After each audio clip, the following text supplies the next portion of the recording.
Shalom Bapak Ibu Jemaat yang terkasih dalam Tuhan. Bersyukur pada hari ini kita sama-sama boleh hadir dalam ibadah online kita.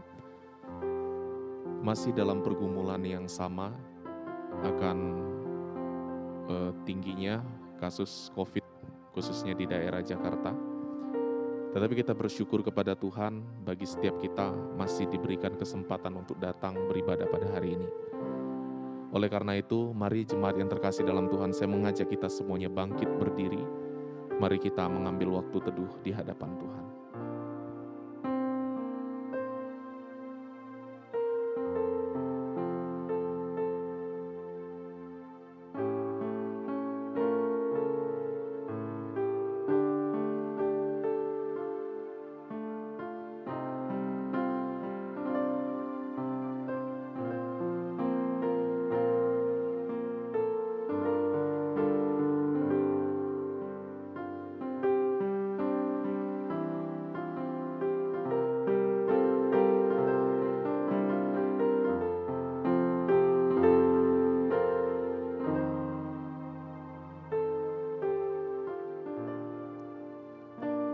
Ibadah kita pada hari ini didasari dengan keyakinan bahwa pertolongan kita adalah dalam nama Tuhan yang menjadikan langit dan bumi, dan yang tiada pernah meninggalkan hasil ciptaan tangannya.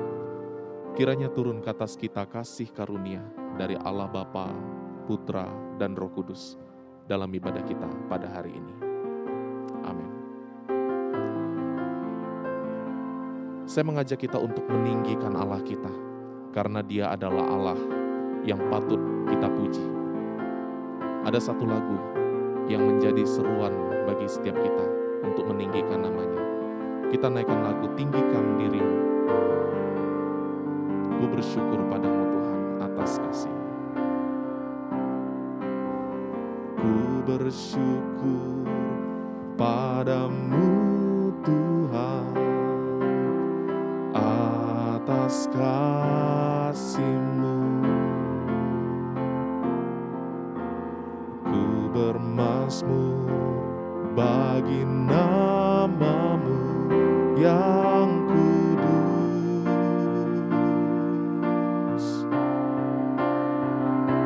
sebab Engkau kebenaranku, padamu ku percaya. Betapa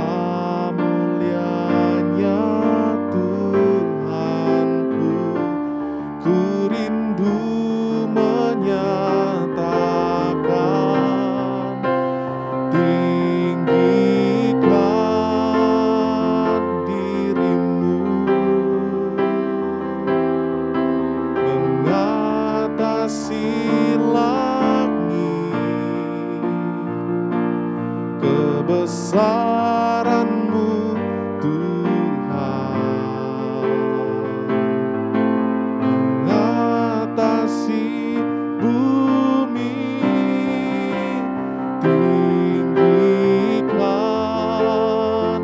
diri-Mu, mengatasi langit, kemuliaan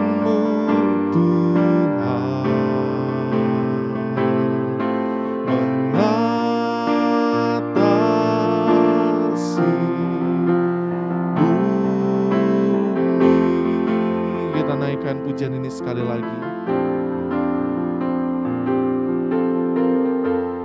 dengan rasa syukur kita kepada Tuhan. Mari kita naikkan pujian ini. Ku bersyukur padamu Tuhan atas kasih-Mu. Ku bermazmur bagi nama-Mu yang kudus,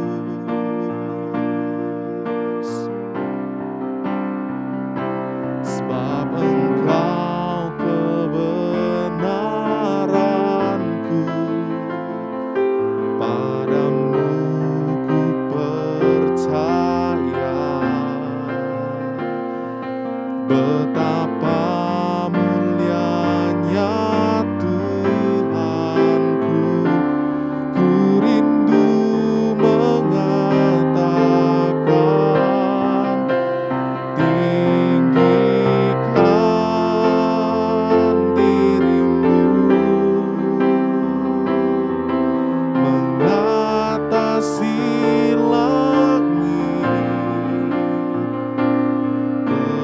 kebesaran-Mu Tuhan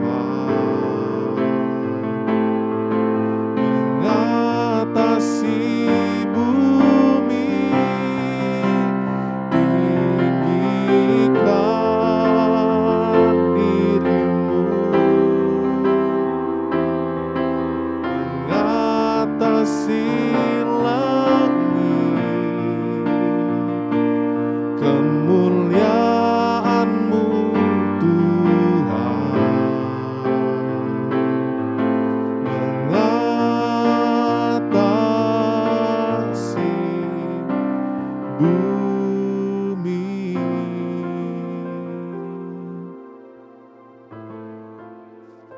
Mazmur 108 ayat yang kedua sampai yang kelima berbunyi demikian. Hatiku siap ya Allah, aku mau menyanyi, aku mau bermazmur. Bangunlah hai jiwaku, bangunlah hai gambus dan kecapi. Aku mau membangunkan fajar. Aku mau bersyukur kepadamu di antara bangsa-bangsa, ya Tuhan. Dan aku mau bermazmur bagimu di antara suku-suku bangsa, sebab kasih-Mu besar mengatasi langit, dan setia-Mu sampai kawan-kawan.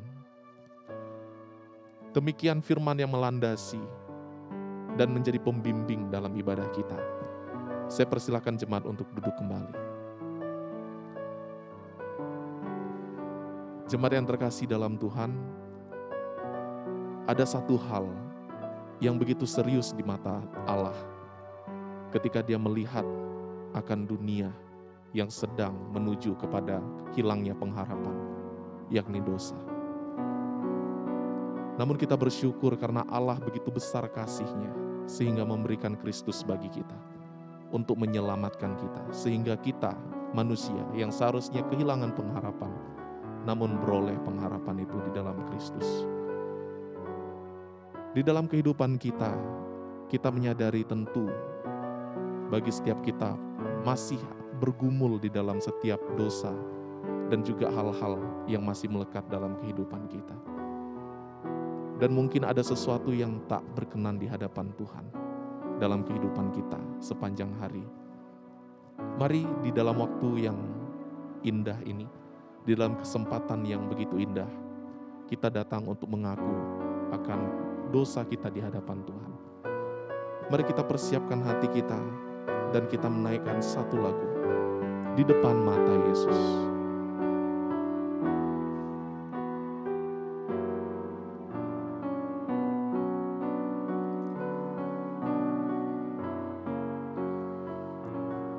Di depan mata Yesus, ku buka kehidupanku dan isi hati yang keruh di depan mata Yesus. Di depan mata Yesus, ku datang miskin dan penat, menanggung utangku berat di depan mata Yesus. Saya mengajak kita untuk datang kepada Tuhan. Mari jemaat ambil waktu untuk berdoa, mengaku akan segala pelanggaran dan dosa kita di hadapan Tuhan.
Mari kita berdoa.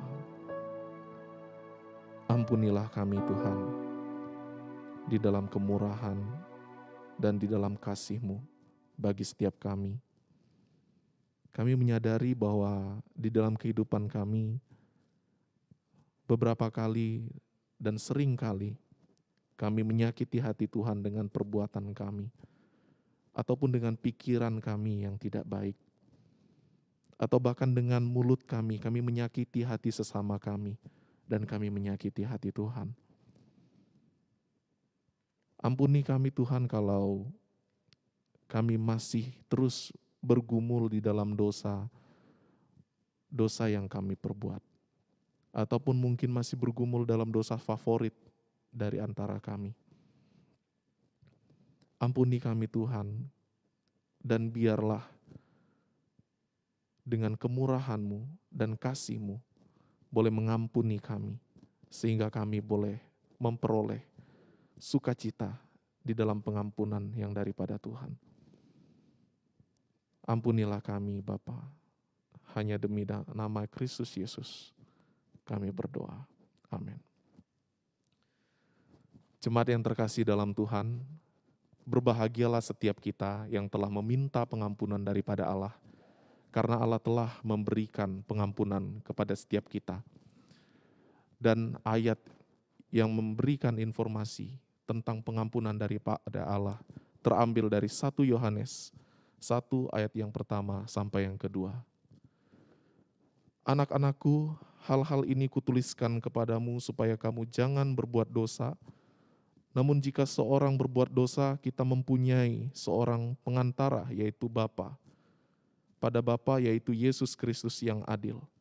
Dan Ia adalah pendamai untuk segala dosa kita, dan bukan untuk dosa kita saja, tetapi juga untuk dosa seluruh dunia. Berdasarkan ayat firman Tuhan yang menjadi landasan dalam pengakuan dan pengampunan, berita pengampunan bagi setiap kita. Oleh sebab itu di dalam nama Allah Bapa, Putra, dan Roh Kudus, dosa kita telah diampuni. Syukur kepada Allah. Dan sebagai umat yang telah diperdamaikan dengan Allah, mari kita mengarahkan hidup kita kepada firman Tuhan yang menjadi landasan bagi kehidupan kita, sebagai petunjuk hidup baru bagi setiap kita dari 1 Yohanes 3 ayat yang ke-6. Karena itu setiap orang yang tetap berada di dalam Dia tidak berbuat dosa lagi. Setiap orang yang tetap berbuat dosa tidak melihat dan tidak mengenal Dia. Mari kita senantiasa untuk tetap berada di dalam Tuhan dan mengenal akan firman-Nya. Demikianlah kita mengarahkan hidup kita kepada firman Tuhan. Kiranya Tuhan memberkati. Mari kita mempersiapkan hati kita untuk mendengarkan firman Tuhan.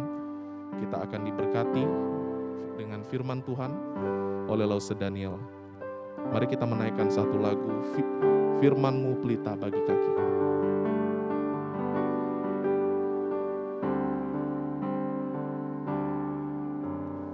Firman-Mu pelita bagi kakiku, terang bagi jalanku.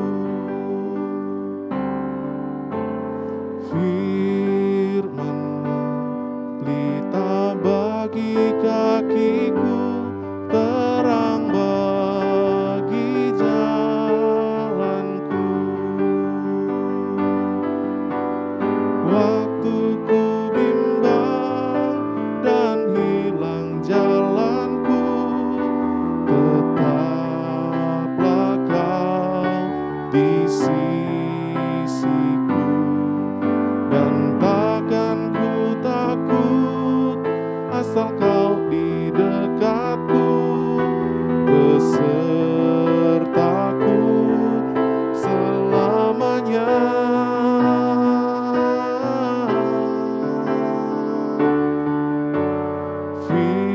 Firman-Mu pelita bagi kakiku, terang bagi jalanku.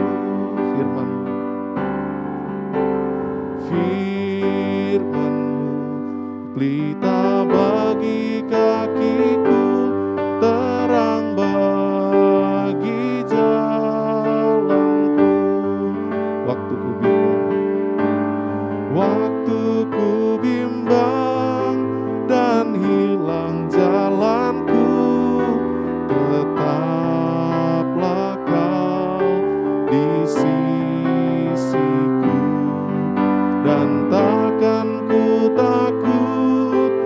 asal kau di dekatku, besertaku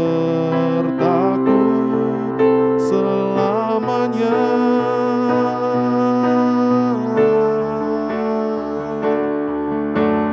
Firman-Mu berita bagi kakiku, terang bagi jalanku. Kepada hamba-Nya saya persilakan.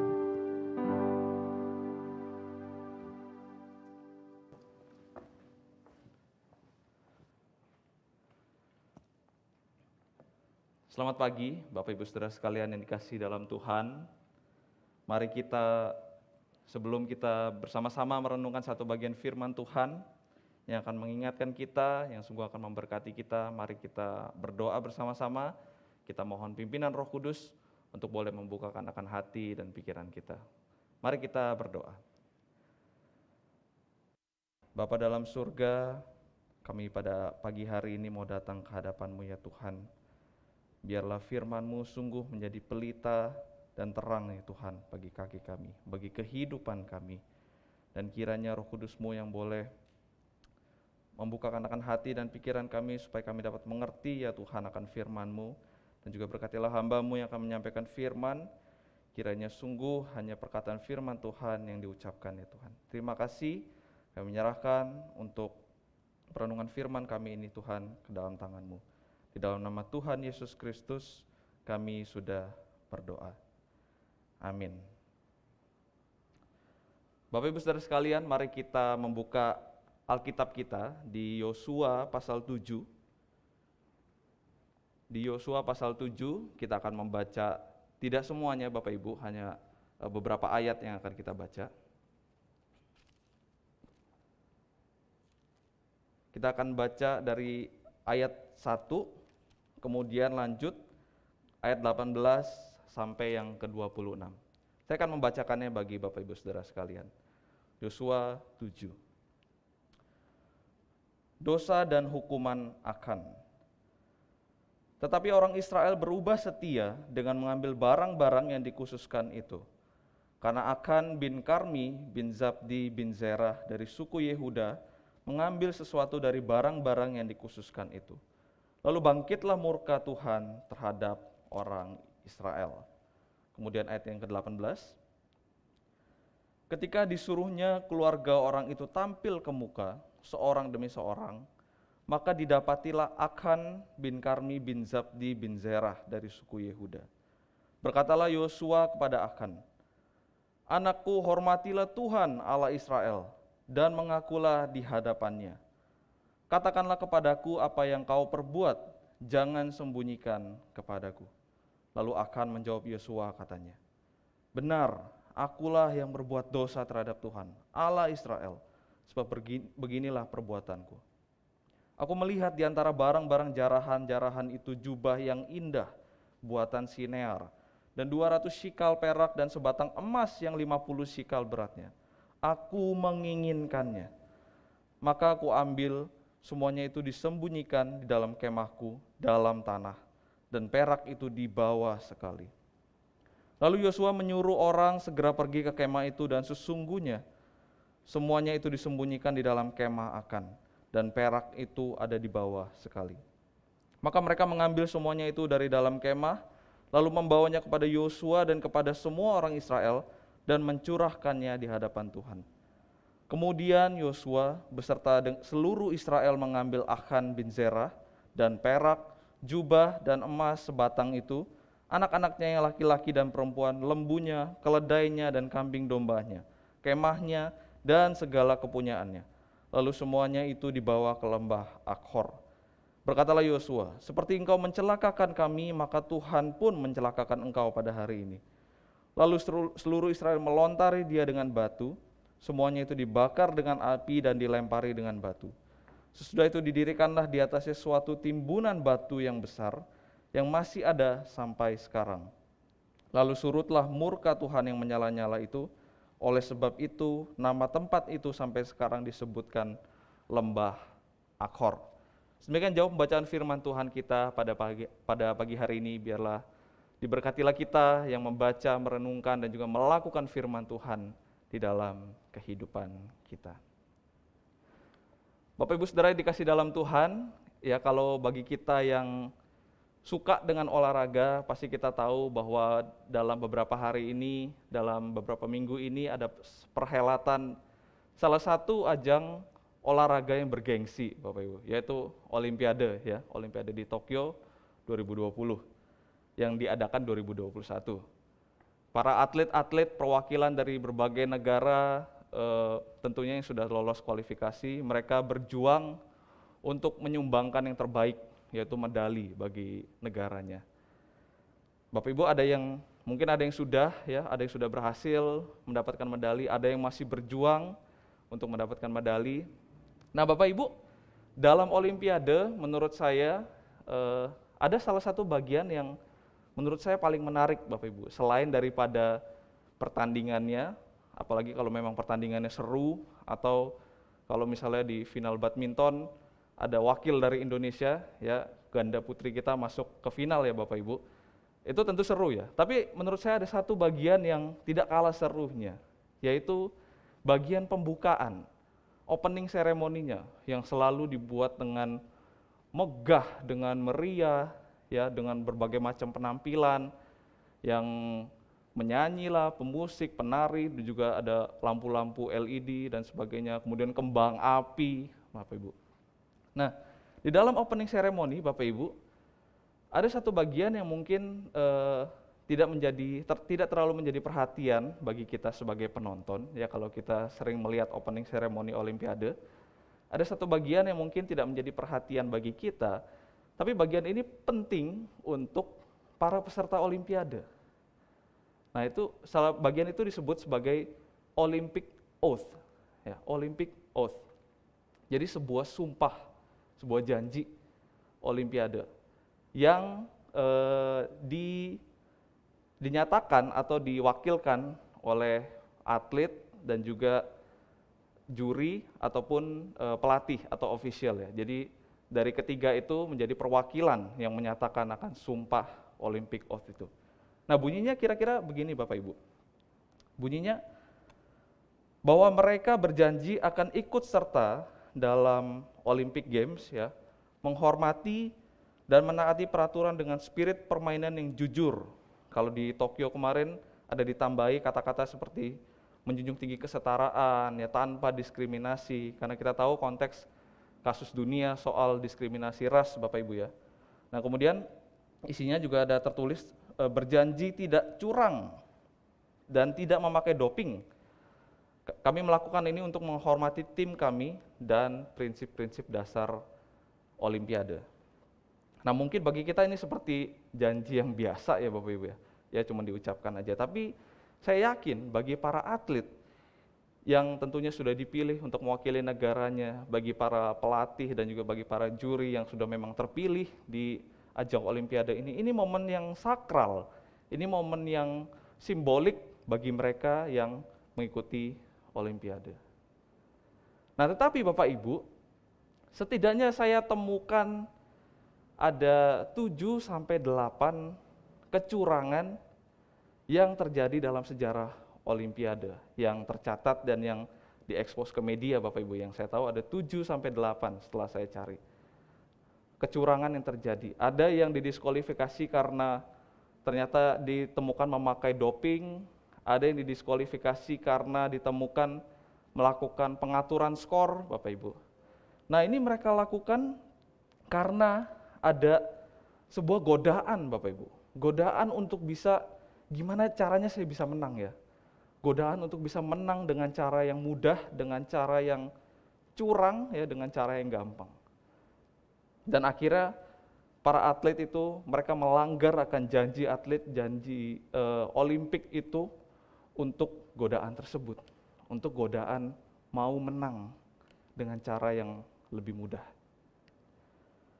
Nah, Bapak Ibu, bagi seorang atlet, ya, untuk bisa mewakili negaranya berlomba di Olimpiade, itu kan adalah sebuah kebanggaan, ya, dan itu tentu dilewati dengan berbagai macam seleksi, kualifikasi, akhirnya mereka terpilih ya, satu orang ataupun satu tim yang terpilih. Sehingga banyak ratusan atau ribuan atlet lainnya yang harus mengubur mimpi mereka karena mereka gagal bersaing untuk menjadi wakil dari Olimpiade. Jadi atlet-atlet yang sudah masuk Olimpiade ini adalah sebuah kebanggaan ya. Mereka berjuang untuk lolos seleksi di antara ribuan ratusan atlet lainnya. Nah, maka ketika para atlet wakil Olimpiade ini melanggar akan janji sumpah Olympic oath tersebut untuk sebuah godaan supaya menang dengan cara yang mudah, maka itu adalah perbuatan yang sangat disayangkan. Nah, Bapak Ibu, demikian pula yang terjadi dalam narasi firman Tuhan yang barusan kita baca. Akan, Bapak Ibu, melanggar perintah yang telah Tuhan tetapkan, melanggar janji Allah dengan umatnya, akan tergoda dengan barang-barang jarahan yang dia lihat. Dia lihat jubah yang indah, dia lihat 200 sikal perak, sebatang emas yang beratnya 50 sikal, dan itu sungguh menggiurkan mata dan hatinya, tetapi itu sungguh membinasakan dirinya. Padahal Bapak Ibu, pasal 6 ya, ayat 18 sampai 19, sebelum bangsa Israel menyerang atau menumpaskan orang-orang di Yeriko, Yosua itu sudah berkata sesuai dengan apa yang telah Tuhan perintahkan, yaitu jangan mengambil barang-barang yang dikhususkan atau dimusnahkan untuk Tuhan, namun akan melanggarnya. Karena ada godaan yang begitu besar Bapak Ibu ketika dia melihat barang-barang jarahan yang begitu menarik mata dan hatinya. Bapak Ibu, demikian pula dengan kita sungguh perlu berhati-hati Bapak Ibu dengan pencobaan, dengan godaan yang ada di dalam hidup kita. Karena kita adalah manusia-manusia yang rapuh, kita adalah manusia yang lemah Bapak Ibu, yang seringkali kita itu lebih melekat kepada keinginan hati kita, yang tentunya tidak luput daripada dosa. Nah Bapak Ibu, setidaknya kita dapat belajar dua hal dari teks narasi Yosua 7 ini. Kita belajar tentang dosa dari Akan ini, dan dua poin ini kiranya bisa menjadi warning bagi kita Bapak Ibu, ketika mungkin kita menghadapi akan godaan, pencobaan di dalam kehidupan kita. Nah Bapak Ibu, yang pertama, dari Yosua 7 ini kita bisa belajar Bapak Ibu. Yang pertama adalah ketidaktaatan seseorang itu dapat berdampak kepada komunitas, kepada orang lain Bapak Ibu. Karena dalam pasal 7 ayat 1, menariknya di sini bahwa yang disebutkan berubah setia adalah orang Israel. Tetapi orang Israel berubah setia. Berubah setia itu bukan berubah menjadi setia Bapak Ibu, tapi berubah dari setia menjadi tidak setia. Ini kontras dari pasal 6, di mana mereka setia sehingga Tuhan memimpin mereka mengalahkan bangsa Yeriko. Kemudian kontrasnya pasal 7 ini, kemudian bangsa Israel itu berubah setia. Dan juga Tuhan murka kepada siapa? Disebutkan lalu bangkitlah murka Tuhan terhadap orang Israel. Padahal jelas sekali dalam narasi ini tidak disebutkan Akan itu dibantu oleh siapa dalam mengambil barang-barang itu ya. Jelas sekali Akan ini kalau main game itu dia main solo player Bapak Ibu. Dia main solo, nyolong sendiri. Karena di pasal 6 ayat 18 sampai 19 kembali bahwa Tuhan sudah berfirman lewat Yosua, jangan ambil barang-barang itu ya. Jangan ambil barang-barang yang dikhususkan itu. Karena itu akan membawa kemusnahan atas perkemahan orang Israel dan mencelakakannya. Jadi seluruh Israel, satu komunitas itu terkena dampak dari dosa yang dilakukan oleh Akan. Dan dampaknya ini bukan dampak yang biasa Bapak Ibu. Apa dampaknya bagi bangsa Israel? Kalau kita lihat Bapak Ibu ya, kitab Yosua ini berisikan tentang narasi penaklukan tanah perjanjian Bapak Ibu, yaitu tanah Kanaan. Jadi setelah kota yang penting, setelah kota yang begitu strategis yang menjaga perbatasan masuk ke Kanaan, yaitu kota Yeriko itu berhasil diduduki oleh Israel, maka kemudian mereka itu mau mencari lokasi-lokasi atau tempat-tempat strategis lainnya Bapak Ibu, yang bisa semakin mengukuhkan power mereka di tanah Kanaan. Dan salah satunya adalah kota Ai, Bapak Ibu. Kota Ai dan kota Betel ini ya, karena disebutkan kota Ai itu sebelah timur kota Betel dan itu tidak jauh. Kota Ai dan kota Betel ini merupakan lokasi yang cukup strategis, Bapak Ibu. Mempunyai kota yang mempunyai military sense yang cukup baik. Karena kota Ai ini seperti berada di tengah-tengah Kanaan, Bapak Ibu, dengan dataran yang cukup tinggi, yang disebutkan oleh penafsir, dengan dataran yang cukup tinggi, dan kalau Israel berhasil menduduki kota Ai ini, maka itu akan semakin mengukuhkan power mereka, karena itu lokasi yang strategis. Dari Ai itu banyak jalan, ya, banyak akses ke jalan-jalan utama. Jadi kota Ai ini merupakan kota yang cukup strategis di dalam military sense. Nah, Bapak Ibu, sehingga kemudian Yosua itu mengirimkan pengintai untuk mengintai kota Ai. Seperti apa yang dilakukannya sebelum menyerang kota Yeriko. Dia mengirimkan pengintai untuk mengintai kota Ai. Nah, setelah pengintaian dilakukan, maka ditemukan bahwa kota Ai itu ternyata penduduknya nggak terlalu banyak. Dan juga kemungkinan kota ini juga tidak punya kekuatan militer yang cukup kuat lah begitu. Nah, sehingga akhirnya Yosua dan juga bangsa Israel mengirimkan kira-kira 3.000 pasukan untuk menyerang kota Ai. Tetapi hasil ya Bapak Ibu, mereka kalah. Itu sungguh sebuah kekalahan yang memalukan Bapak Ibu. Disebutkan kalau di kitab Yosua ini 36 orang tewas, sisanya itu dikejar-kejar Bapak Ibu. Ini sungguh sebuah kekalahan yang memalukan. Karena yang sebelumnya Bapak Ibu, mereka mengalahkan kota Yeriko loh, kota yang kuat, kota yang kekuatan militernya juga kuat, mereka kalahkan. Dan mereka kalah sama Ai Bapak Ibu. Dan kalau kita lihat pasal 5 ayat 1, sebelum bangsa Israel menyerang ke Kanaan, raja-raja Kanaan, raja-raja orang Amori itu juga udah pada takut Bapak Ibu. Saya bacakan ya, pasal 5 ayat 1. Ketika semua raja orang Amori di sebelah barat sungai Yordan dan semua raja orang Kanaan di tepi laut mendengar bahwa Tuhan telah mengeringkan air sungai Yordan di depan orang Israel, sampai mereka dapat menyeberang, tawarlah hati mereka dan hilanglah semangat mereka untuk menghadapi orang Israel itu. Israel tadinya ditakuti Bapak Ibu, karena didengar bahwa Allah bisa membelah sungai Yordan kemudian supaya mereka bisa jalan. Tapi sekarang Israel yang berbalik untuk takut. Dan kalau ini didengar oleh raja-raja orang Amori dan juga orang Kanaan, kalau mereka kalah karena di kota Ai ini, maka raja-raja orang Kanaan dan orang Amori tersebut mungkin akan berkata, Israel udah gak sekuat itu. Israel ternyata tidak sestrong itu. Karena kita tahu juga peperangan dalam timur dekat kuno, bahwa yang berperang itu bukan hanya antar bangsa dengan bangsa, bukan hanya antar raja dengan raja, tapi antara Allah dengan ilah mereka. Jadi kalau satu bangsa itu kalah, maka dianggap bahwa Allah mereka itu juga kalah oleh ilahnya bangsa lain. Nah Bapak Ibu, kalau di zaman sekarang kira-kira kekalahan bangsa Israel itu memalukannya seperti timnas basket Amerika Serikat Bapak Ibu yang kalah di penyisihan grup yang beberapa hari yang lalu ya.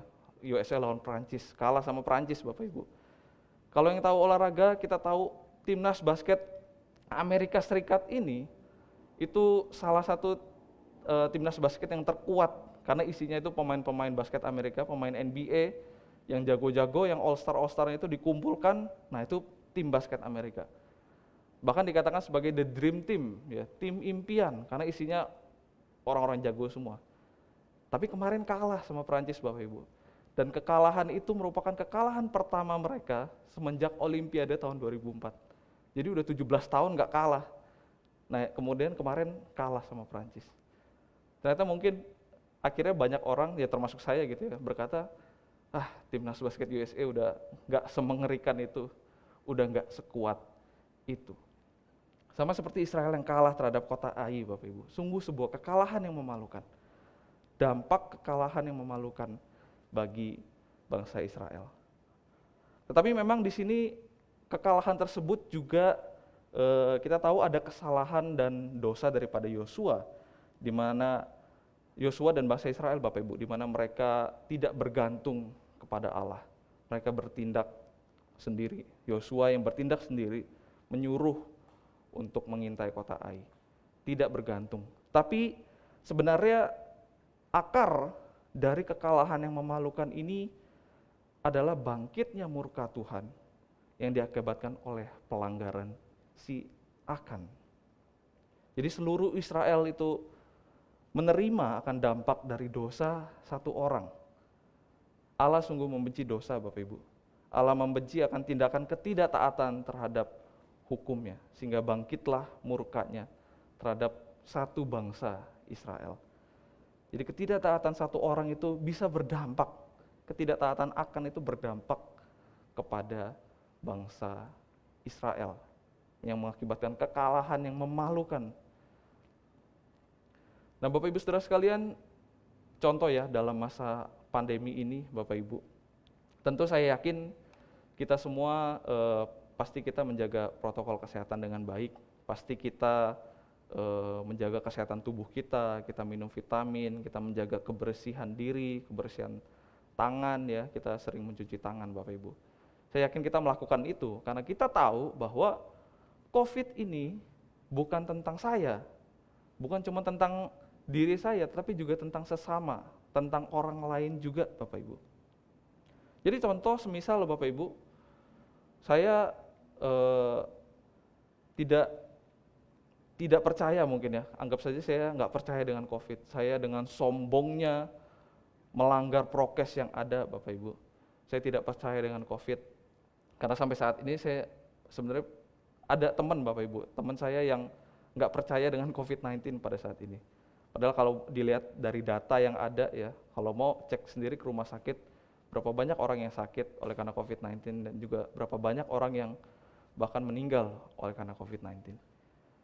Ya contoh anggap saja saya tidak percaya dengan COVID-19, kemudian saya tidak melakukan prokes dengan baik, saya keluyuran ke sana kemari, makan di pinggir jalan, ya pakai masker cuman formalitas sajalah, gitu supaya nggak ditegur ya, cuma formalitas aja. Tetapi saya keluyuran ke sana kemari, makan di jalan dan sebagainya, kemudian pakai dalam nama Tuhan Yesus lagi, dalam nama Tuhan Yesus, Tuhan lindungi saya. Nah Bapak Ibu, pada saat itu kan sebenarnya saya sedang tidak taat, Bapak Ibu. Saya sedang melakukan ketidaktaatan. Tidak taat apa? Tidak taat terhadap perintah Tuhan, firman Tuhan yang mengatakan bahwa kasihilah sesamamu. Saya tidak mengasihi sesama, saya bahkan mencelakai sesama saya. Saya tidak taat kepada firman Tuhan, kemudian saya tidak taat kepada peraturan pemerintah ya untuk melakukan prokes dengan baik. Nah Bapak Ibu, dengan godaan kesombongan, saya merasa diri saya kuat, dan kemudian saya dengan sengaja mencobai Tuhan, Bapak Ibu, dan ketidaktaatan itu bisa berdampak kepada orang lain, bahkan orang banyak, Bapak Ibu. Kalau saya OTG, maka orang-orang di sekitar saya itu mungkin akan tertular juga, Bapak Ibu ya. Ketidaktaatan saya, ya bahkan bisa dibilang dosa saya, dosa kesombongan, kebodohan saya ini, itu bisa berdampak kepada orang lain. Jadi orang lain ikut menanggung akibatnya, Bapak Ibu. Bukan ikut menanggung dosanya, Bapak Ibu ya, tapi ikut menanggung akibatnya. Mungkin ada yang tertular dan sebagainya. Ikut menanggung akibat dari dosa kesombongan saya, kebodohan saya, yang dengan sengaja dan tidak berhikmat itu saya sedang mencobai Tuhan. Nah Bapak Ibu, kemudian ada satu kejadian lagi Bapak Ibu, dari salah seorang jemaat ya di sebuah gereja begitu. Dia adalah seorang ayah, seorang kepala keluarga. Namun suatu kali dia melakukan pelecehan seksual kepada salah satu tetangganya begitu. Kemudian akibat dari dosa sang ayah ini, akhirnya satu keluarga itu ikut menanggung akibatnya. Jadi mereka diusir daripada perumahan itu Bapak Ibu. Dan sama-sama menanggung akibatnya. Malu ya iya, kemudian akhirnya mereka cari rumah lagi, ngontrak rumah dengan kondisi perekonomian yang terbatas juga. Nah Bapak Ibu, ketidaktaatan satu orang, dosa satu orang itu dapat berdampak bukan hanya kepada diri kita sendiri, tapi juga kepada orang lain. Dan pencobaan, godaan itu ada di mana-mana Bapak Ibu. Kita harus mengakui juga bahwa kita ini adalah manusia yang lemah, kita manusia yang rapuh Bapak Ibu. Kita bisa dengan sangat mudah jatuh ke dalam pencobaan dan berbuat dosa. Nah Bapak Ibu, pada masa-masa ini mungkin perhatian kita atau center of attention kita itu berpusat kepada pandemi COVID-19 yang kita hadapi pada saat ini dan bagaimana cara kita survive dari pandemi ini. Betul sekali, saya setuju bahwa kondisi pandemi pada saat ini adalah kondisi yang genting dan kondisi yang memang bahaya Bapak Ibu. Tetapi jangan sampai lupa bahwa kita juga ada satu problem Bapak Ibu, problem yang lebih besar saya kira daripada COVID-19, problem yang akan selalu ada di dalam kehidupan kita, yaitu problem dosa itu Bapak Ibu. Maka kita sungguh-sungguh perlu berserah dan percaya kepada Tuhan.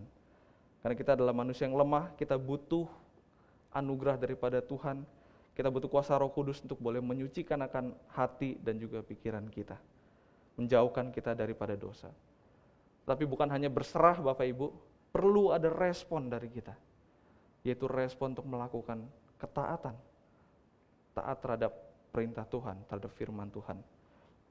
Oleh sebab itu mengapa Fanny Crosby menggubah lagu Trust and Obey, There is no other way. Percaya dan patuh, gak ada jalan lain Bapak Ibu. Percaya sama patuh ini gak bisa dipisahkan. Mengapa perlu percaya, berserah, karena kita tahu bahwa kita manusia yang lemah, kita butuh bergantung pada anugerah, kasih Allah dan juga pimpinan Roh Kudus. Namun kita juga perlu merespon Bapak Ibu dengan taat melakukan perintah dan kehendak Tuhan. Trust and obey, there is no other way. Gak ada jalan lain. Karena kita tahu juga bahwa ketidaktaatan kita, dosa kita itu bisa berdampak bukan hanya saya dan Tuhan, tetapi juga bisa berdampak kepada sesama kita. Mungkin kultur modern, postmodern pada saat ini lebih menekankan kepada tanggung jawab kita sebagai individu daripada tanggung jawab kita sebagai komunitas, ya Bapak Ibu. Tapi kita yang bertumbuh di dalam komunitas Kristen dan kita sebagai murid-murid Kristus, kita harus sadar bahwa pilihan dalam hidup kita itu tidak hanya berdampak pada diri kita, tetapi juga kepada orang lain. Nah kemudian kita melanjutkan Bapak Ibu, narasi daripada Yosua 7 ini. Setelah mereka kalah dan disebutkan tawarlah hatinya, tawarlah hati bangsa itu amat sangat. Kemudian Yosua mengoyakkan jubahnya dan sujudlah ia dengan mukanya sampai ke tanah. Di depan tabut Tuhan hingga petang bersama dengan para tua-tua Israel sambil menaburkan debu di atas kepalanya. Nah mengoyakkan jubah, bersujud, ya, kemudian menaburkan debu di atas kepalanya. Nah ini merupakan ekspresi-ekspresi berduka, ekspresi sedih, ekspresi ratapan Bapak Ibu yang sangat sungguh dalam karena kekalahan yang mereka alami. Kemudian Yosua dari pasal ayat 7 sampai ayat 9, dia itu berdialog dengan Tuhan. Lebih tepatnya Yosua mengeluh kepada Tuhan. Dan menariknya Bapak Ibu, keluhan ini, ayat 7 ini sebenarnya juga menjadi callback keluhan bangsa Israel yang sudah dipimpin Tuhan keluar daripada tanah Mesir. Mirip Bapak Ibu poinnya. Dan sebenarnya perjalanan Yosua dengan pemimpinnya yang pendahulunya yaitu Musa, itu ada beberapa kemiripan Bapak Ibu. Contoh misalnya ketika Musa memulai pelayanannya dengan memimpin bangsa Israel, Musa memimpin bangsa Israel untuk melewati laut yang terbelah, Bapak Ibu. Demikian pula juga dengan Yosua, Bapak Ibu. Yosua memulai kepemimpinannya pada bangsa Israel dengan memimpin bangsa Israel menyeberangi sungai Yordan yang juga terbelah. Ada kemiripan, Bapak Ibu. Dan juga sekarang keluhan bangsa Israel dan keluhan Yosua itu juga mirip. Bangsa Israel mengeluh kalau mereka, intinya adalah kalau mereka lebih baik berada di Mesir daripada kelaparan di padang gurun. Nah di Yosua 7 ini, bedanya adalah bukan bangsa Israel ya Bapak Ibu, tapi ini Yosua yang mengeluh. Tapi intinya adalah berkata, lebih baik kami putuskan tadinya untuk tinggal di seberang sungai Yordan itu. Sama-sama Bapak Ibu ya, mendingan gak usah deh dipimpin nyebrang atau dipimpin keluar kalau kami mengalami kesusahan. Nah di sini Yosua terdengar seperti Musa Bapak Ibu, dan kemudian ayat 8-9 Yosua mencoba untuk mendapatkan hati Tuhan, mencoba untuk melobi Tuhan Bapak Ibu. Terdengar seperti Musa sekali Bapak Ibu ya. Musa melakukannya juga untuk mendapatkan hati Allah seperti yang dilakukannya di Sinai dan di Kades Barnea. Kalau kita membaca kitab Pentateuch Bapak Ibu. Tapi bedanya dan ironinya, Yosua di sini tidak seperti Musa sama persis. Yosua mencoba mendapatkan hati Allah, mencoba melobi Allah tanpa tahu sebenarnya ada masalah apa yang terjadi di bangsa Israel, Bapak Ibu. Kenapa mereka bisa kalah itu? Alasannya itu nggak tahu Yosua. Dan tetapi Allah tahu apa yang menjadi akar permasalahannya. Bahkan Allah tahu ketika akan mau berusaha untuk mengambil barang-barang yang dikhususkan untuk Tuhan, itu bahkan Allah tahu isi hatinya akan. Dan inilah poin yang kedua Bapak Ibu yang bisa kita pelajari, yang mungkin menjadi warning bagi kita, yaitu bahwa tidak ada yang tersembunyi di hadapan Allah. Manusia tidak tahu Bapak Ibu, bangsa Israel gak tahu, selain akan tidak ada yang tahu ya Bapak Ibu. Bahkan Yosua sang pemimpin dan tua-tua Israel itu juga nggak ada yang tahu apa yang diperbuat oleh Akan, sehingga menimbulkan murka Tuhan itu bagi bangsa Israel. Namun Allah Maha tahu dan tidak ada yang tersembunyi di hadapan Tuhan. Nggak ada yang bisa disembunyikan di hadapan Tuhan. Bapak Ibu, sebagai manusia kita itu cenderung mengandalkan akan indera kita Bapak Ibu ya, dan juga kita lebih senang melihat hal-hal yang materi ya, yang kasat mata Bapak Ibu. Contoh misalnya ketika kita mau menyeberang jalan ya Bapak Ibu, tentu kita akan memastikan dengan indera penglihatan kita, dengan indera pendengaran kita gitu. Kita memastikan ada hal-hal atau materi yang kasat mata, yaitu mobil, motor, truk lah, atau orang gitu. Ada nggak nih? Ada mobil nggak? Ada motor nggak gitu. Kita memastikan dengan indera kita Bapak Ibu, ada nggak ya? Aman nggak ya? Nah kalau aman, kalau kosong, baru kita menyeberang. Dan sama halnya dengan ketika seseorang berbuat dosa Bapak Ibu. Mungkin seringkali parameternya adalah indera kita.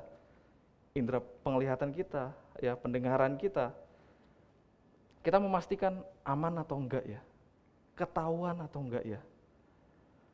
Dan Bapak Ibu, mungkin seringkali juga kita lupa bahwa kita punya Allah yang Maha tahu. Allah yang tidak bisa kita lihat dengan indera penglihatan kita, tapi sesuatu yang tidak kelihatan bukan berarti tidak ada kan Bapak Ibu ya. Allah ada, Allah hadir, Allah melihat, dan bahkan Allah tahu isi hati dari manusia. Allah tahu isi hati daripada Akan. Allah melihat, Allah hadir. Dan juga sama halnya ketika seorang manusia, saya mungkin dan Bapak Ibu Saudara sekalian memilih untuk tidak taat kepada perintah Tuhan, memilih untuk berdosa Bapak Ibu. Allah pun tahu, Allah melihat. Tapi sepertinya Akan pun lupa kalau Allah itu Maha tahu. Karena setelah dia diinterogasi, dia ketahuan, kemudian dia jujurkan kalau dia menyembunyikan semuanya itu di dalam kemahnya. Bahkan perak itu disembunyikan di bawah sekali. Dan itu kan menggambarkan bahwa Akan pikir dia bisa menyembunyikannya sampai nggak ada orang yang tahu.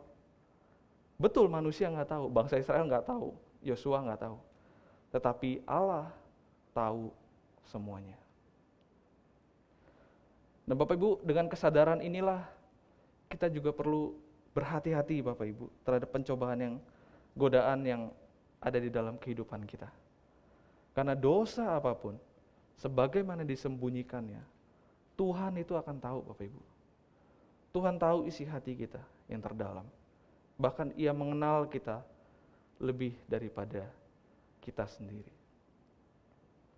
Jadi ketika mungkin kita berbuat dosa Bapak Ibu, sebenarnya nggak perlu disembunyikan Bapak Ibu, karena Allah tahu.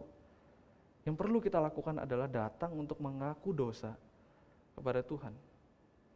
Dan inilah sebenarnya semangat dari elemen liturgi pengakuan dosa yang ada di dalam ibadah kita Bapak Ibu ya. Kita itu mau datang mengaku dosa di hadapan Tuhan. Karena tidak ada yang tersembunyi di hadapan Tuhan.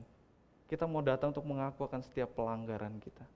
Dan kita mengaku dosa bukan semangatnya adalah kita mengaku dosa karena kita telah diampuni terlebih dahulu. Maka kita mengaku dosa. Kita dapat mengaku dosa di hadapan Tuhan. Nah Bapak Ibu Saudara yang terkasih, mungkin sekilas ya Bapak Ibu, Allah di perjanjian lama ini kok terdengar seperti Allah yang saklek banget ya, Allah yang kejam, Allah yang arogan, ya, menghukum, membinasakan ya. Akhirnya akan tetap harus menjalani akan penghukuman dosanya Bapak Ibu. Dan bahkan ada satu buku yang menuliskan Bapak Ibu, is God a moral monster? Apakah Allah itu adalah monster moral yang kerjanya cuman menghukum, membinasakan? Satu sisi itu adalah hal yang betul Bapak Ibu. Benar memang bahwa Allah kita adalah Allah yang adil, Allah kita adalah Allah yang kudus, dan itu tidak bisa dilanggar, tidak bisa ditolerir. Tapi kita juga harus melihat bahwa Allah kita juga adalah Allah yang kasih. Allah kita adalah Allah yang penuh kasih. Apa buktinya Bapak Ibu? Dari Yosua 7 ini kita dapat melihat bahwa Allah tidak mengancam untuk membinasakan bangsa Israel. Dan kemudian yang kedua, Allah sendiri yang akhirnya menyatakan kepada Yosua, Allah yang membuka akan pelanggaran dari Akan sehingga mengakibatkan celaka bagi bangsa Israel. Allah sendiri yang membukakannya, dan Allah memberikan, dan itu menuntun mereka kepada pengampunan yang diberikan oleh Allah kepada bangsa Israel. Ada pengampunan Bapak Ibu yang diberikan oleh Allah. Namun penghukuman atas dosa itu harus tetap dilakukan. Sehingga akhirnya Akan beserta keluarganya dan seluruh milik kepunyaannya itu dibawa ke lembah Akor, dibakar, dan mereka dilempari dengan batu. Ada pengampunan yang Allah berikan. Tapi penghukuman dosa itu tetap harus dijalankan. Bapak Ibu Saudara yang terkasih, ketika merenungkan, ketika saya mempersiapkan akan bagian firman Tuhan ini, seketika saya melihat Bapak Ibu bahwa kondisi yang dialami oleh bangsa Israel ini, yaitu bahwa mereka terkena dampak oleh dosa satu orang, itu mirip Bapak Ibu dengan apa yang dialami oleh seluruh umat manusia. Kenapa? Karena seluruh umat manusia itu terkena dampak dari dosa yang dilakukan oleh satu orang. Roma 5 ayat 12 berkata, sebab itu sama seperti dosa telah masuk ke dalam dunia oleh satu orang, dan oleh dosa itu juga maut. Demikianlah maut itu telah menjalar kepada semua orang, karena semua orang yang telah berbuat dosa. Oleh karena dosa Adam, semua manusia Bapak Ibu harus menanggungnya. Maut, penghukuman, murka Allah itu harusnya ditanggung oleh manusia. Oleh saya, oleh Bapak Ibu Saudara sekalian. Tapi Bapak Ibu, Allah memberikan pengampunan kepada kita. Allah mengampuni dosa kita. Tapi hukuman atas dosa itu harus tetap dijalankan Bapak Ibu. Murka Allah itu harus tetap dipadamkan. Tapi bukan kita yang menjalankannya. Yang seharusnya kita yang menanggung akan hukuman itu. Tapi Yesus Kristus yang datang ke dalam dunia. Ia yang menanggung beban dosa kita. Yang seharusnya nggak ada tanggung jawab Bapak Ibu untuk Ia tanggung. Yesus Kristus datang menjadi pendamai atas dosa-dosa kita. Ia datang ke dalam dunia mengosongkan dirinya, mengambil rupa manusia, merasakan akan penderitaan manusia, dan menanggungnya. Dan puncaknya adalah Bapak Ibu ketika Yesus merasakan kematian di atas kayu salib. Dan bahkan dalam dalam pengakuan iman rasuli juga dikatakan turun ke dalam kerajaan maut Bapak Ibu. Ya walaupun frasa ini masih dapat diperdebatkan, tapi ini menggambarkan bahwa Yesus itu benar-benar mati Bapak Ibu. tetapi kebangkitannya itu mengalahkan maut. Salib yang tadinya adalah lambang yang hina, lambang yang mengerikan, namun sekarang oleh karena Yesus, salib menjadi lambang kemenangan, lambang kasih dan pengharapan bagi kita. Karya salib Kristus inilah menjadi pegangan kita Bapak Ibu, untuk kita dapat bergantung dan percaya sepenuhnya. Karena melalui karya Kristus itu kita mendapatkan anugerah pengampunan, dan kita juga mendapatkan kekuatan untuk melawan akan godaan, akan pencobaan dosa di dalam hidup kita. Karya Kristus juga menjadi pengharapan bagi kita Bapak Ibu, bahwa kelak nantinya kita akan dibangkitkan dengan tubuh yang baru, tubuh kemuliaan, tubuh yang tidak akan binasa, tidak ada sakit penyakit, tidak ada penderitaan Bapak Ibu. Tapi sambil menunggu waktunya tiba, yang perlu kita lakukan adalah taat melakukan akan perintah firman Tuhan dalam hidup kita. Bapak Ibu, karya salib Kristus membuat perjuangan kita untuk melawan akan godaan, melawan akan pencobaan dosa, itu tidak akan sia-sia Bapak Ibu. Trust and obey, there is no other way. Percaya dan taat Bapak Ibu, tidak ada jalan lain, tidak ada cara lain. Dan biarlah firman Tuhan ini boleh menjadi ingatan bagi kita, menjadi warning bagi kita, bahwa Allah sungguh membenci dosa. Allah tahu akan segala sesuatu yang ada dalam kehidupan kita Bapak Ibu, tidak ada yang tersembunyi. Dan juga biarlah kita ingat bahwa dosa itu juga bisa berdampak Bapak Ibu kepada orang lain. Bukan hanya kepada saya, tapi juga bisa berdampak kepada orang lain. Tapi biarlah firman Tuhan pada hari ini juga menjadi sebuah pengharapan bagi kita Bapak Ibu, bahwa ada karya salib Kristus yang mengampuni akan dosa kita. Biarlah kita mau terus bergantung dan percaya pada karya Kristus itu, yang memberikan kita anugerah pengampunan, memberikan kita kekuatan untuk melawan akan setiap godaan, setiap pencobaan dan dosa, dan memberikan kita kekuatan untuk bisa taat melakukan akan perintah Tuhan. Kita menjauhkan diri daripada godaan-godaan yang menggiurkan namun membinasakan. Trust and obey. Mari kita berjalan bersama-sama Bapak Ibu menuju kepada keserupaan Kristus itu. Soli Deo Gloria, Tuhan memberkati. Mari kita berdoa. Bapa kami yang dalam surga, firman-Mu telah selesai disampaikan ya Tuhan. Tapi biarlah firman itu, kebenaran Injil itu ya Tuhan, terus boleh bergaung di dalam kehidupan kami. Kami adalah manusia-manusia yang lemah, kami manusia yang rapuh ya Tuhan. Kami manusia yang seringkali melekat kepada keinginan hati kami yang berdosa ini. Tapi terima kasih oleh karena karya salib Kristus yang sungguh mulia, yang memberikan kami pengampunan ya dosa, ya Tuhan, atas dosa kami. Dan juga karya salib itulah yang memberikan kami kekuatan ya Tuhan, untuk kami dapat berserah, kami dapat bergantung sepenuhnya ya Tuhan. Dan bukan hanya berserah, tapi biarlah hidup kami mau komitmen untuk mau taat melakukan perintah dan firman Tuhan dalam kehidupan kami ya Tuhan.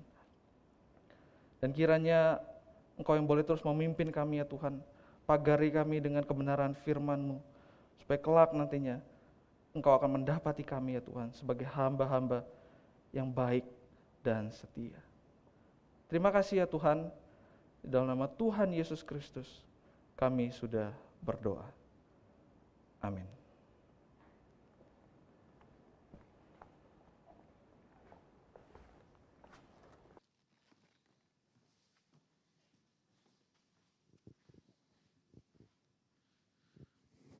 Terima kasih untuk Lause Daniel yang sudah menyampaikan firman Tuhan untuk setiap kita. Saya yakin kita semuanya tentu diberkati menjadi anak-anak Tuhan yang trust and obey. Baik jemaat yang terkasih, kita akan sama-sama mengikrarkan pengakuan iman kita. Saya mengundang untuk seluruh jemaat bangkit berdiri.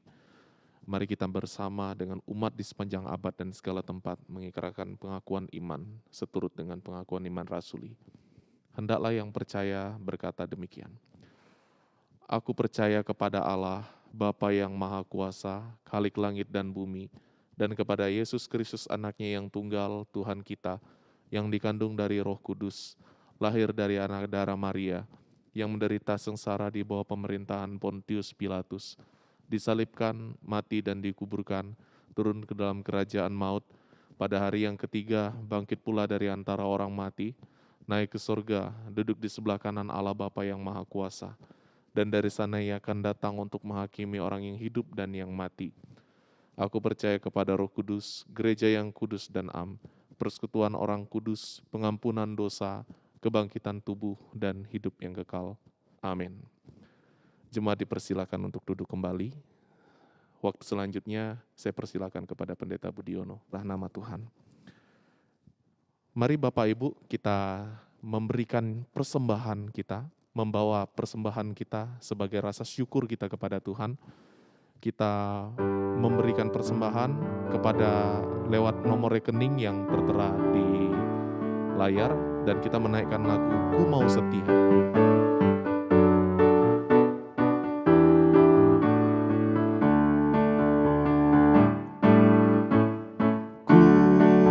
Setia karena ku dipercaya,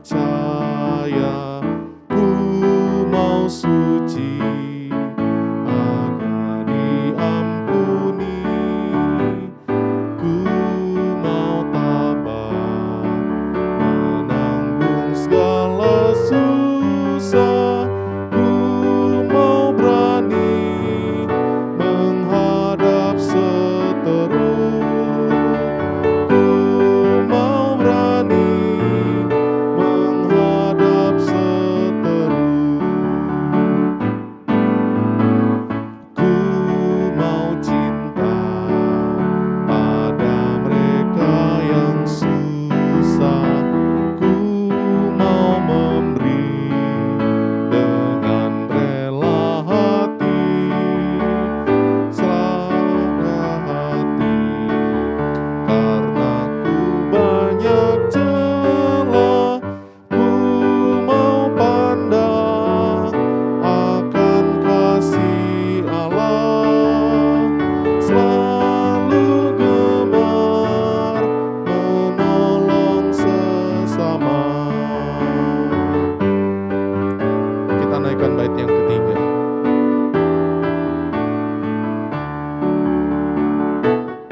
Mari kita bawa persembahan kita kepada Tuhan dan kita berdoa.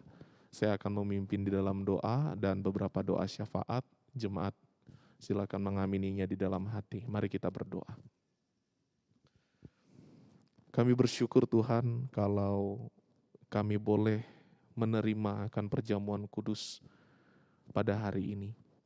Kami juga bersyukur kalau dari firman Tuhan mengingatkan kami untuk dapat tetap percaya dan juga taat. Ampuni kami terkadang karena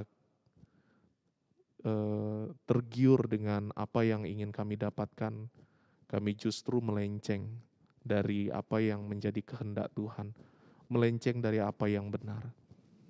Tolong kami Tuhan melalui firman Tuhan yang telah menegur setiap kami, boleh melembutkan hati kami untuk belajar, dapat percaya dan tetap pada jalur yang benar. Oleh sebab itu, tolonglah kami ya Tuhan. Dan kami juga berdoa Tuhan untuk pergumulan bagi seluruh dunia akan wabah COVID-19 ini. Kiranya Tuhan dapat memberikan akan pertolongan-Mu, terkhususnya untuk rumah sakit, kebutuhan akan vitamin, obat-obatan, oksigen, dan juga mungkin plasma darah yang dibutuhkan bagi para pasien COVID, kiranya Tuhan dapat mencukupkan. Dan tolonglah kami Tuhan untuk dapat juga senantiasa menjaga diri dengan begitu berhati-hati dengan keadaan saat ini. Dan tolonglah kami juga untuk dapat memperhatikan akan sesama kami.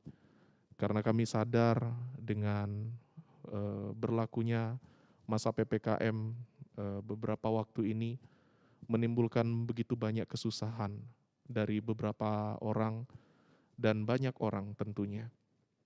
Kami berdoa bagi warga masyarakat yang bergumul dengan pekerjaan. Mereka harus kehilangan pekerjaan karena keadaan sekarang ini. Kiranya Tuhan menguatkan hati mereka. Dan kiranya Tuhan juga dapat membuka jalan untuk mereka dapat menemukan tempat pekerjaan yang baik. Dan mereka boleh diberikan hikmat oleh Tuhan untuk menciptakan pekerjaan atau mendapatkan pekerjaan yang mereka dapat kerjakan untuk memenuhi akan kebutuhan kehidupan mereka. Demikian juga untuk kebutuhan hidup mereka yang mereka juga perlukan, biarlah Tuhan juga senantiasa mencukupkan. Kami juga berdoa Tuhan untuk jemaat kami atau orang-orang yang kami kenal atau keluarga kami yang mungkin ada di antaranya terpapar akan COVID-19. Kami berdoa Tuhan, kiranya Engkau memberikan akan kesembuhan di dalam kemurahan hati-Mu, di dalam kasih-Mu. Kuatkanlah mereka yang berjuang untuk sembuh dari COVID ini. Dan biarlah berdasarkan pertolongan Tuhan mereka boleh memperoleh kesembuhan. Dan kuatkanlah hati akan keluarga yang juga mungkin masih ada merasakan duka atau mereka yang harus kehilangan anggota keluarga mereka akibat COVID-19 ini. Kiranya juga Tuhan menguatkan hati mereka, menghibur hati mereka. Ingatkan mereka bahwa mereka memiliki Tuhan. Dan biarlah hati mereka tetap terus tertuju kepada Tuhan, menaruh pengharapan hanya kepadamu Tuhan.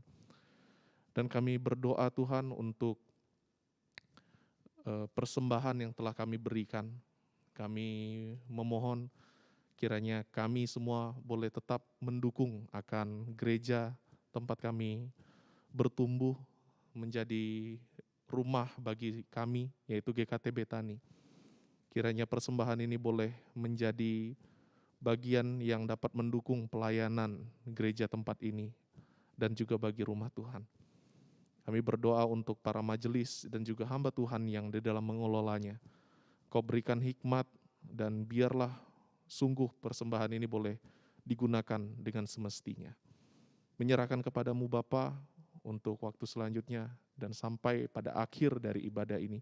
Kiranya Tuhan menyertai. Dalam nama Yesus kami berdoa. Amin.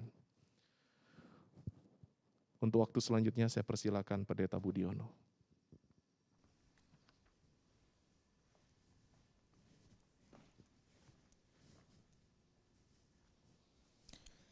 Ya, sekali lagi Bapak Ibu dan Saudara yang dikasihi oleh Tuhan.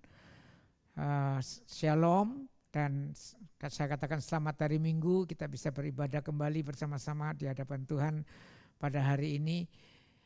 Dan kita sudah melaksanakan dengan baik dan kita sudah mendengarkan kita sudah memuji Tuhan dan mendengarkan firman Tuhan dan kita juga mengikuti akan sakramen perjamuan kudus.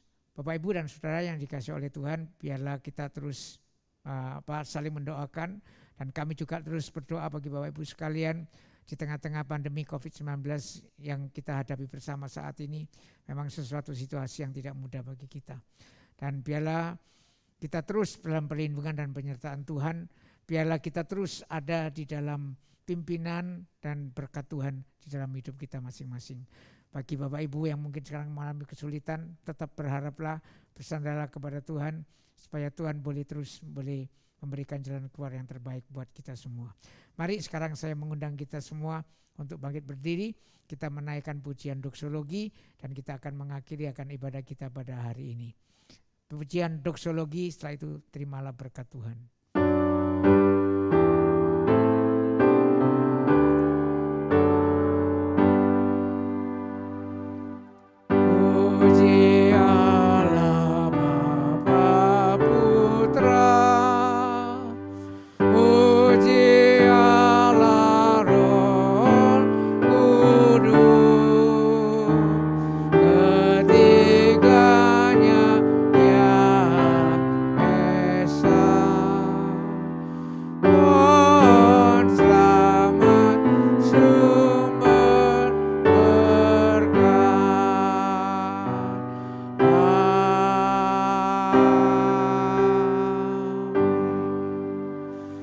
Bapak Ibu dan sekalian, arahkanlah hatimu kepada Allah dan sekarang terimalah akan berkat Tuhan.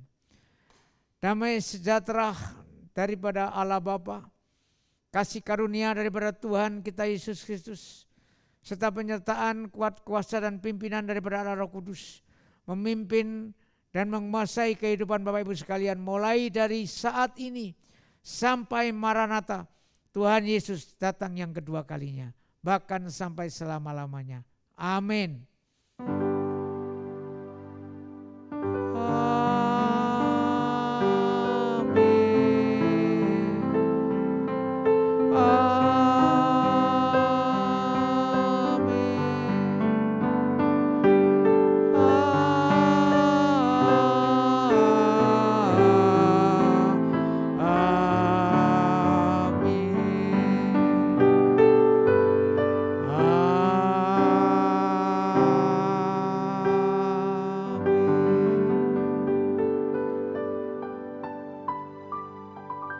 Silakan duduk, silakan mengambil saat teduh dan ibadah selesai.